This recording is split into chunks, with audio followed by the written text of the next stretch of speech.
Welcome to Math 095, Metric Conversion and Dosages. Pay attention. This small, silly video is actually the most important video in the course. Right now, at the beginning of class, I would like to introduce you to an important concept. So, I would like for you to go find a pencil. One that has a working lead. Does this one? Yes. A working lead and an eraser. Pause the video, go get it. Now, once you have your pencil, hold on to it. We're going to talk about it a little bit, okay? But before we do that, I'm going to multiply my pencil. Are you ready? I'm going to multiply this. Ta-da! It's multiplied. How many pencils did I have at first? I had one. How many pencils do I have now? I have one. It looks different than it did, but it's still just one pencil. Okay, and with this one pencil, I'm going to write. Okay, so take your pencil, hold it just like this, and write, please, the number 1. Okay, because I took my original pencil, I multiplied it by 1, and I got 1 pencil. Okay, there it is, number 1. All right, now I would like for you to hold your pencil like this, and I would like for you to write another one right beside the first one. Go ahead, holding your pencil like this. Let's see if I can do it.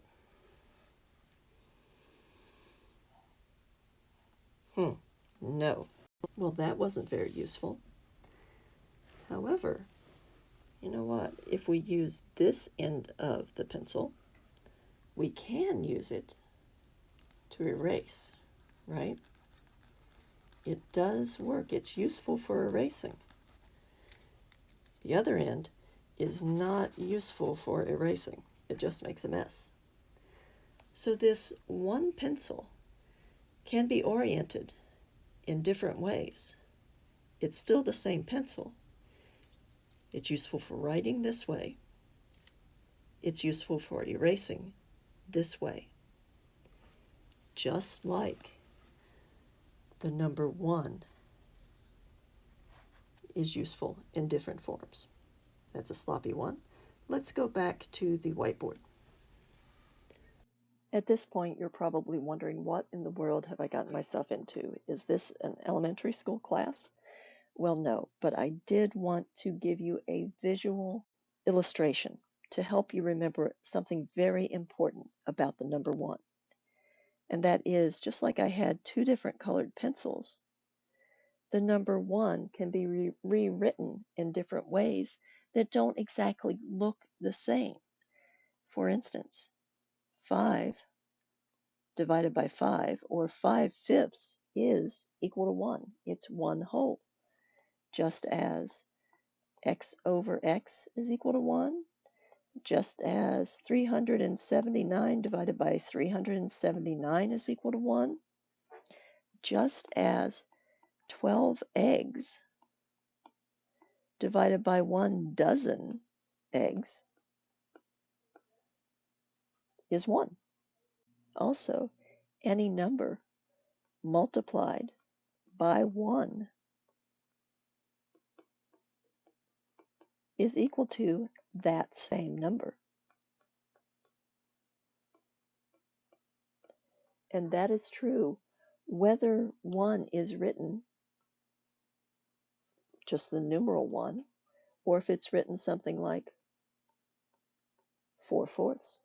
I'll give you more examples of multiplying fractions in a bit, but just very quickly, we can change 6 into a fraction by putting it as 6 divided by 1, because guess what?